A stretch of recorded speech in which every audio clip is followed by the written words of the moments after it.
Salve, salve! Sejam todos bem-vindos ao canal do professor Alex Nina. Hoje nós vamos falar de consórcio público e terceiro setor. Consórcio público ele é criado por decreto, após autorização legislativa. Então, tal como lá a fundação, a empresa pública, a sociedade de economia mista. Tá bom? Objetivo, a gestão associada de serviços públicos. Somente as pessoas políticas de direitos públicos internos poderão constituir consórcio. Quem são essas pessoas? São os entes da federação. Então, governo federal, governos estaduais e municipais. São eles que constituem consórcio público. Tá? O representante legal do consórcio será necessariamente um dos chefes do poder executivo do ente integrante do consórcio, eleito pelos próprios consorciados. Então, vamos dar exemplo aqui de consórcios públicos intermunicipais de desenvolvimento econômico, social, ambiental e sustentável do Amapá. Então, você tem aqui 3 grandes consórcios. Metropolitano, olha, cidades como Macapá, Santana. Da região dos lagos, aí está a cidade do Amapá, Oiapoque, Tartarugalzinho. E da bacia do Amapari, Ferreira Gomes, Pedra Branca. Porque muitas das questões elas não vão ser resolvidas somente com recursos do município. São questões que vão para além. Imagina o custo de você construir um hospital público com equipamentos modernos, ultrassom, raio-x, pode ser muito alto para o orçamento de um município só. Então, ao invés de você ter um hospital para cada município e comprometer as verbas, os gastos, eles se unem aqui para ter, de repente, não conheço a geografia, tá? Mas um hospital aqui em Ferreira Gomes, de boa qualidade, me corrigem aí se para quem mora em Ferreira Gomes e poder me falar, mas que possa atender a população desses outros municípios. É claro que cada município também vai ajudar com recursos para a manutenção desse hospital. Então seria algo que seria bom para todo mundo, sendo que poderia ser inviável ter um hospital em cada um desses municípios, tá? Com os equipamentos adequados. Então, existe um consórcio na área da saúde, pode ser na área do meio ambiente, tá? Em diversas áreas.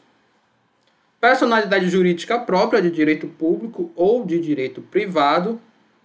Se for de natureza privada, assumirá a forma de associação civil. Se de direito público, denominar a associação pública. Então, essa é a diferença. Ela pode ser direito público ou privado, tal como a fundação aqui, quando é de direito privado, associação civil. Quando é de direito público, associação pública.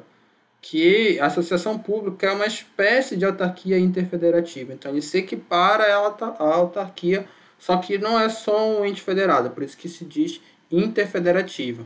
Integrará a administração direta em todos os entes da federação consorciados.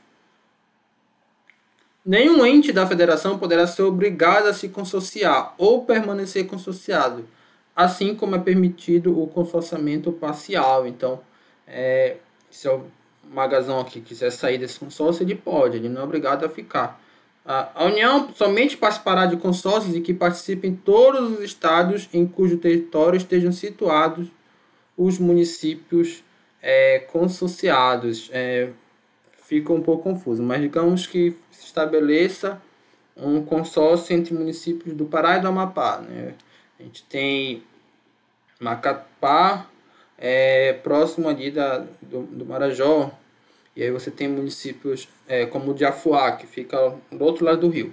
Então, Afuá e Macapá, você tem um translado de pessoas, eles fazem um consórcio para algum acordo de pesca, por exemplo, algo do tipo, né? Venda de produtos pesqueiros, açaí, esse tipo de coisa. Tem lá Macapá e Afuá, e consórcio desses 2 municípios.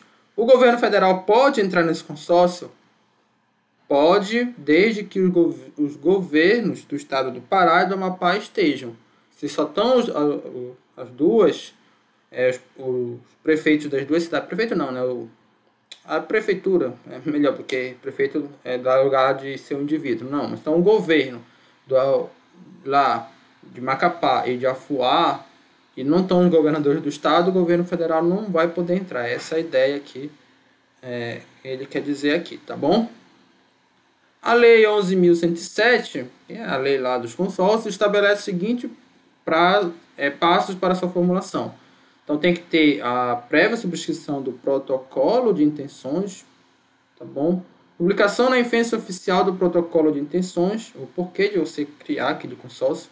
Ratificação mediante lei do protocolo de intenções ou outra lei que discipline a participação do ente em consórcio público e celebração do contrato de consórcio. Então, tudo isso passa. Se for associação civil de direito privado, deverá atender às normas da legislação civil, ok?